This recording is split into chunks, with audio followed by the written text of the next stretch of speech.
Bueno, vamos a empezar diciendo que las encuestas de opinión pública política son un instrumento científico para medir las tendencias electorales que se presentan en una sociedad, ¿verdad? Y que duran 2, 3, 4 meses, y este instrumento sirve para ir viendo cómo se va moviendo las opiniones del electorado y qué tanta influencia pueden tener las campañas electorales en este movimiento, más los antecedentes y las cosas que están pasando en un contexto socioeconómico y político. Tal como acaba de señalar el maestro Berumen, en el contexto, en México, en este ambiente electoral, han estado pasando muchas cosas, y esas cosas que pasaron justamente están captadas, los efectos sobre la posición de la población respecto a sus preferencias electorales, ¿verdad?, están captadas en esta encuesta. Vamos a decir una cosa muy importante. Desde que se empezaron a hacer encuestas en México, tiene una historia reciente, no es una historia larga. Apenas en 1997, ¿verdad?, se inauguró el IFE actual para darle certeza y certidumbre a la aritmética política electoral, ¿verdad? Con Goldenberg inauguró la credencial de elector y todo esto, ¿verdad? Y fue pasando el tiempo, y al correr del tiempo se presenta una elección presidencial sumamente importante en México. Es un punto de ruptura en los procesos electorales en México, que fue en el año 2000, con la elección de Fox, del Partido de Acción Nacional, ¿verdad?, que inauguró un cambio que se dio en llamar la transición democrática en México. Y eso realmente alentó mucho a la población, nos alentó mucho a todos, que se inaugurara finalmente un proceso democrático con cierta certidumbre, ¿verdad?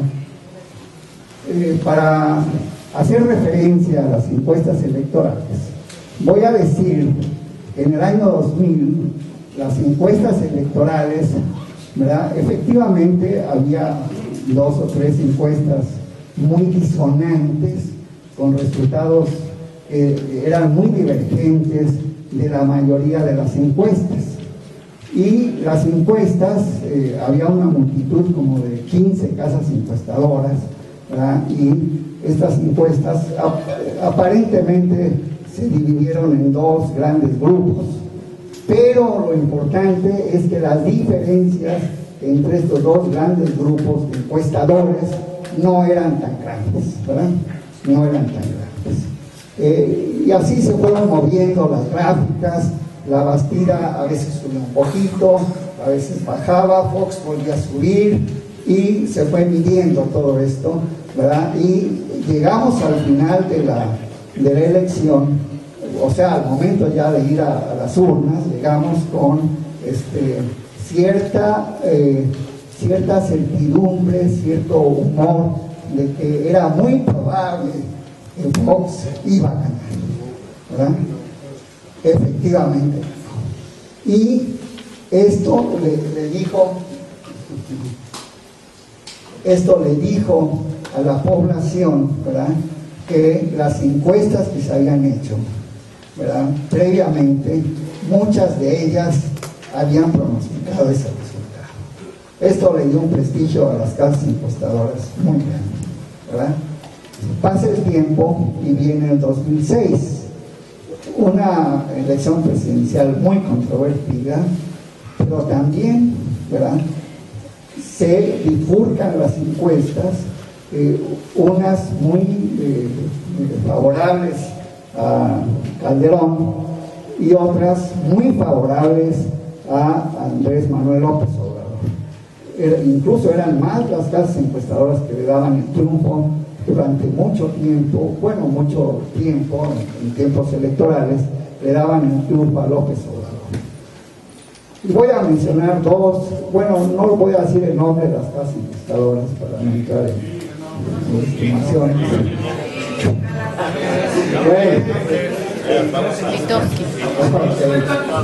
Bueno, las dos casas encuestadoras que al final, ya para ir a la elección, le dieron el triunfo a López Obrador con un margen del 5%, fueron la casa encuestadora de María de las Heras y la casa encuestadora de Ana Cristina Covarrubias, ¿verdad?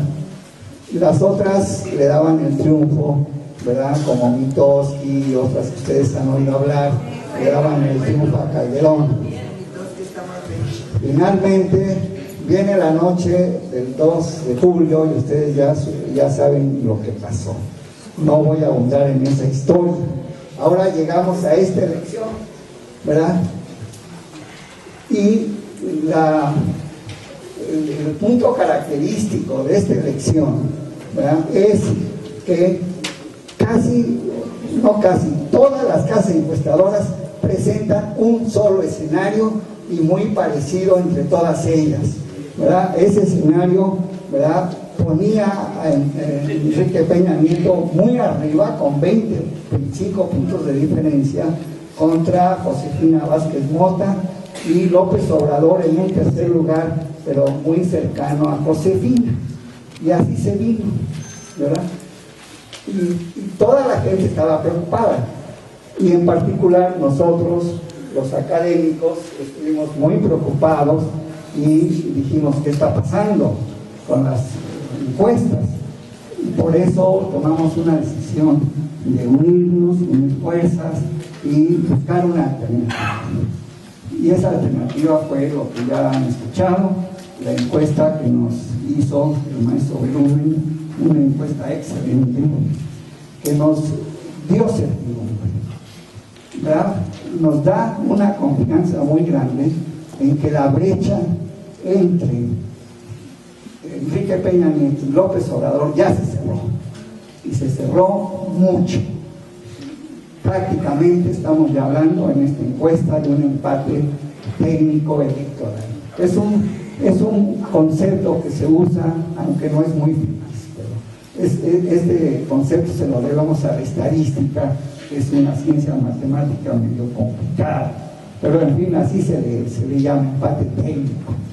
Y el otro resultado de esta encuesta es terriblemente importante, porque Josefina Vázquez Mota se va a un tercer lugar, pero ya un poco alejada de López Obrador.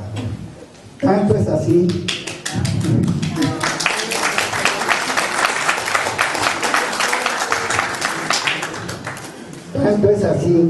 que ya es un lenguaje común, una idea común de que la candidatura de Josefina está prácticamente derrumbada, ¿no?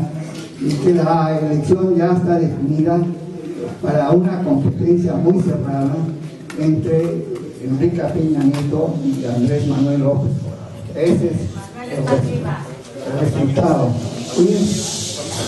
Y vamos a la mesa. Sí. Bueno, eso ya con esa introducción que di se justifica de manera suficiente el por qué tuvimos la inquietud de realizar esta encuesta. Ahí tenemos una lámina, ¿verdad?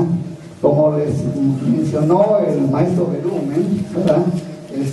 Pusimos la urna y las personas que contestaron la encuesta votaron, ¿verdad? Y nosotros, la encuestadora salía después de abandonar el hogar, pues sabía por quién habían votado, porque había un folio en el cuestionario. Y eso nos permitió elaborar, ¿verdad?, esta lámina que ustedes tienen ahí, es sumamente importante. Si la persona había optado por la elección de Enrique Peña Nieto, le preguntamos que con quién nos iría mejor a mí y a mi familia, y para Enrique Peña Nieto era un 29% para López Obrador 28%. Vean ustedes cómo está cerrada la brecha. Y los que no tenían un voto definido eran casi un 30%. Este renglón que nos permite conjeturar que es muy probable que ese 30% que no está definido, quizá la mitad, un poco más, se vaya a López Obrador y el otro a Enrique Peña Nieto. Siguiente renglón es con que mejor le iría a mi barrio y a mi pueblo. Pues aquí ya se ve una diferencia a favor de López Obrador, porque la gente tiene muy claro que el que tiene la política social más comprometida en México en esta competencia electoral es López Obrador, y es un 23% frente al 18%, y ustedes ven, sin voto definido, 16%. Ahí sí ya la probabilidad va a ser muy alta de que ese 16% se vaya a López Obrador, aunque no en su totalidad, pero en una proporción muy importante.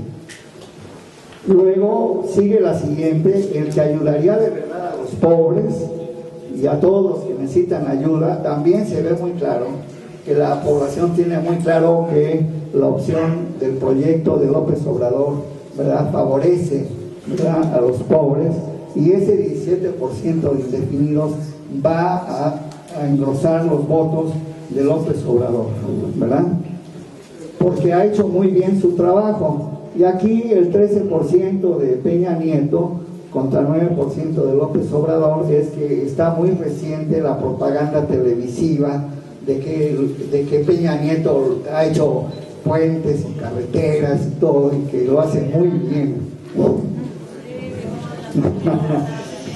Aquí viene un renglón muy importante: su partido siempre nos regala cosas. Y claro, ahí gana Peña Nieto, porque es el que anda regalando, y todo lo que mencionamos de la coacción del voto, ¿verdad? Y finalmente, el más honrado, la gente tiene muy clara que el más honrado es Andrés Manuel López Obrador.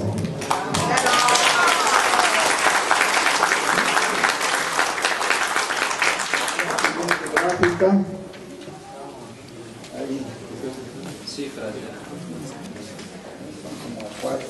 ¿No haber preguntas? No, allá al final.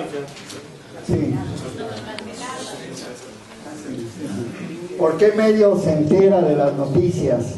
Ustedes ven que el 80% de la población en México está secuestrada o atrapada por las televisoras, ¿no?